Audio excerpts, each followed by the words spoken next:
Cookie Witch. Okay, I am making a savory waffle bread with no grains. Gluten-free, no grains. Imagine that. Just because I'm off grains right now, gluten-free ones. So I'm just trying to hold down that. And so what I've done is I've got some cauliflower rice in there. I've got some peas and I've got some red onion and garlic.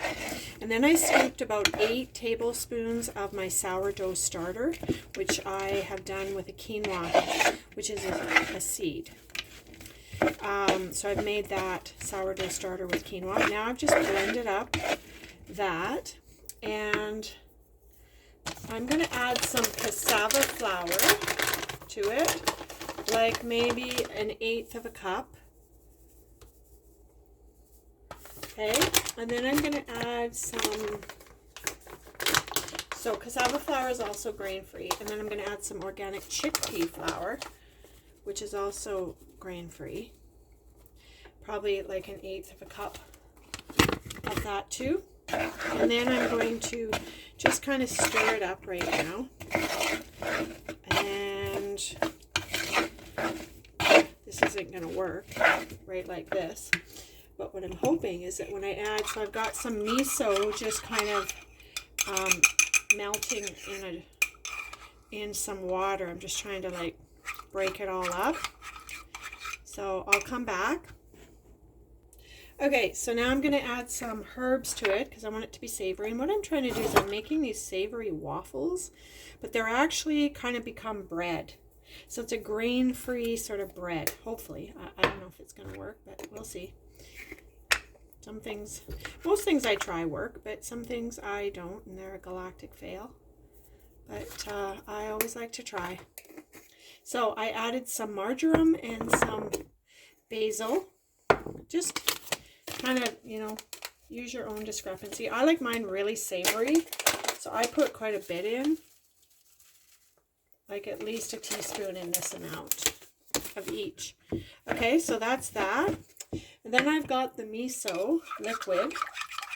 It's probably about 1/2 cup of water, and I'm just going to pour that in and get the miso in there. It's a big chunk of it still, but okay. And then what I want to do is I kind of want to make almost like a battery consistency, so I'm probably going to have to add a little more water into this. So I'm going to do that.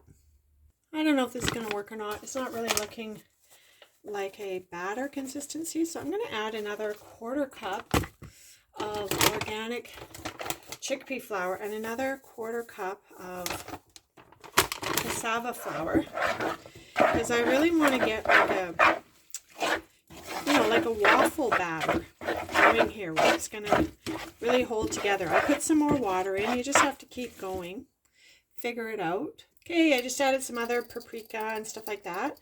Now I'm adding some salt and just gonna stir it up. I think this is getting better. I'll show you. So here's what it looks like. So you see, it's kind of clumping together. I have a lot of food in here, so you know, that could be why too. So anyway, I'm going to show you the next step. Okay, next up, I've got one of these little mini waffle irons. They're great for this kind of job.